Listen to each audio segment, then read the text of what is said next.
शाळेच्या सुरुवातीपासूनच कोरोनामुळे अनेक मुलं केवळ शाळेत प्रवेश घेऊन घरातूनच शिकत आहेत आणि त्यामुळेच या काळात आईची जबाबदारी ही अधिकच वाढते.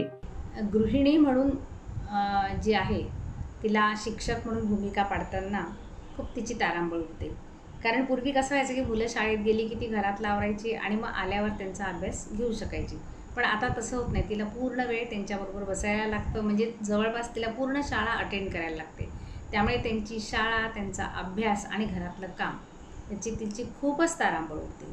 आणि ज्या नोकरीवर जाणाऱ्या महिला आहेत त्यांना संगणक हाताळण्याची सवय असल्यामुळे त्या पटकन आपल्या मुलांना ते जोडून देणे किंवा काय जे आहे काम ते करू शकतात. पण ज्या गृहिणी आहेत त्यांना संगणकावर काम करण्याची कधी वेळच आलेली नसते.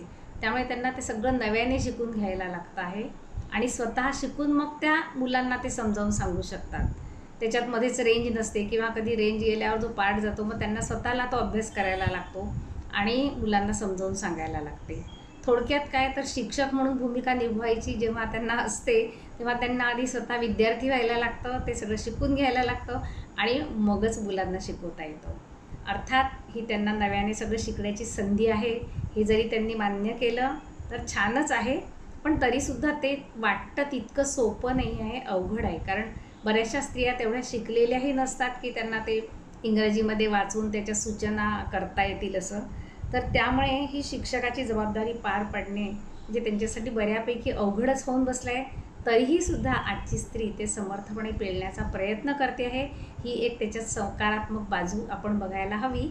एकूणच ऑनलाईन अभ्यास, मुलं आणि शिक्षक या तिघांमध्ये समन्वय साधत, त्यासोबतच आपलं घर सांभाळत, नोकरी सांभाळत प्रत्येक आई मुलांच्या ऑनलाईन अभ्यासाचं शिवधनुष्य पेलते. त्यांच्या ऑनलाईन शाळा, त्यांचे ऑनलाईन क्लासेस, त्यांचा ऑनलाईन अभ्यास आणि पालक यांच्यामध्ये आता हळूहळू तारेवरची कसरत सुरू झालेली आहे. कसं असतं ना, शाळेमध्ये वेगळं वातावरण असतं, मुलांना वेगळा अभ्यास शिकवला जातं, त्यांना अदर ॲक्टिव्हिटीज असतात. त्यामुळे मुलं शाळेमध्ये छान अभ्यास करतात, रमतात.